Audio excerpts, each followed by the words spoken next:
జై శ్రీరామ్ శ్రీ చిన్నజీయ స్వామి గారికి అదేవిధంగా వేదికను అలంకరించిన రామేశ్వరరావు గారు, వెంకటేష్, ఆనంద్, వేద్ ప్రకాష్, గురువారెడ్డి గారు, ఇది చాలా మంచి పని.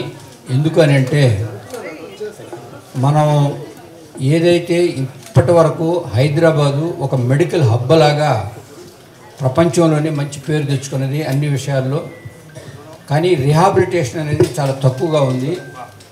మనం ఎంత డాక్టర్లు కానీ హాస్పిటల్ కానీ మంచిగా చేసినా అల్టిమేట్గా క్వాలిటీ ఆఫ్ లైఫ్ అనేది మనం చేసే రిహాబిలిటేషన్ మీద ఆధారపడి ఉంటుంది.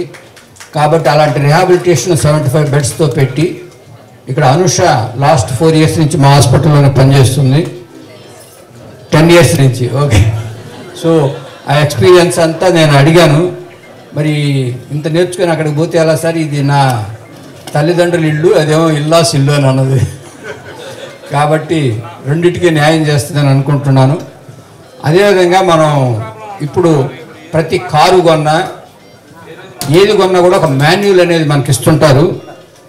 అదే జీవితంలో మనకు మాన్యువల్ ఏంటంటే భగవద్గీత. ఆ భగవద్గీతను కనుక మనం ఫాలో అయితే చాలా వరకు జబ్బులు కూడా ఉండవు. సో కాబట్టి ఒకవేళ ఎటువంటి పరిస్థితుల్లోనూ యాక్సిడెంట్లోనూ ఏదో అయ్యి మనం చేసినా కూడా ఈ ఫిజియోథెరపీ రిహాబిలిటేషన్ అనేది మంచిగా ఉంటుంది. దీన్ని ఎస్టాబ్లిష్ చేసిన ఆనందరావు గారికి, చంద్రశేఖర్ గారికి, అనుషకి, కిషోర్కి చాలా ధన్యవాదాలు. ఇది చాలా ఉపయోగపడే ఒక హాస్పిటల్ ప్రతి ఒక్కరికి. Thank you very much. నమస్తే.